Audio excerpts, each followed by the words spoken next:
भारत में अगर डाइवोर्स कर लेना हो, पति पत्नी की आपस में ना बन रही हो और वो चाहते हों कि अब हमें अलग अलग हो जाना चाहिए, तो डाइवोर्स लेना बहुत मुश्किल रहता है। पत्नी नहीं रहना चाहती, झगड़ा करती है, पति उससे परेशान है, घर में कलेश होता है, घर में जो दूसरे परिवार के सदस्य हैं वो उनको मुश्किल आती है। तो ऐसे में पति परेशान हो जाता है और पत्नी भी चाहती है कि उस पति के साथ नहीं रहना चाहती। तो इसमें एक तो जो तलाक है वो म्यूचुअल कंसेंट से हो सकता है, जो कि सबसे आसान है, जिसमें कि कानून के तहत बहुत जल्दी विदिन 2 मंथ्स के अंदर, 2 महीनों के अंदर ही वो डाइवोर्स मिल जाता है, अगर म्यूचुअल कंसेंट से एक दूसरे की सहमति से तलाक देना हो तो। और अगर पत्नी बिना कुछ कहे अपने मायके चली जाती है, वहाँ बैठ जाती है, जाके वहाँ बार बार चली जाती है, और जब भी जाती है तो ना तो फ़ोन उठाती है, ना वो कोई बात करती है, ना वो कोई मैसेज करती है कि आना कि नहीं आना।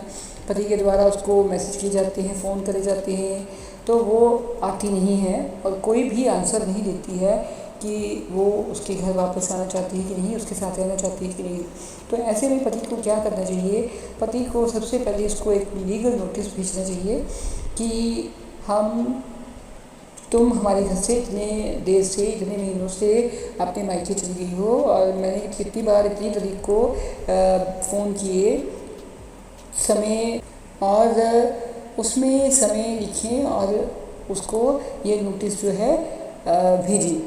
उसके बाद भी अगर वो नहीं आती है तो आपको कोर्ट में जाके हिंदू मैरिज एक्ट की 1955 के तहत, धारा 9 के तहत उसको एक कोर्ट में केस दायर करी, जिसके तहत जो कोर्ट के द्वारा उस पत्नी को समन भेजे जाएंगे। अगर वो कोर्ट में वापस अपनी आंसर देती है, उन समन को एक्सेप्ट करके उसको लेके कोर्ट में आती है, तो अगली प्रोसीडिंग जो है कोर्ट के द्वारा की जाएगी।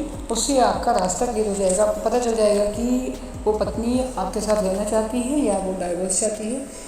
तो फिर जो सेक्शन 9 है उसके तहत कोई जो भी रास्ता है वो आपको मिल जाता है। फिर आपको अगर वो रहना चाहती है तब भी वो बताएंगी, और अगर नहीं रहना चाहती तो आप तलाक का केस लगा सकते हैं।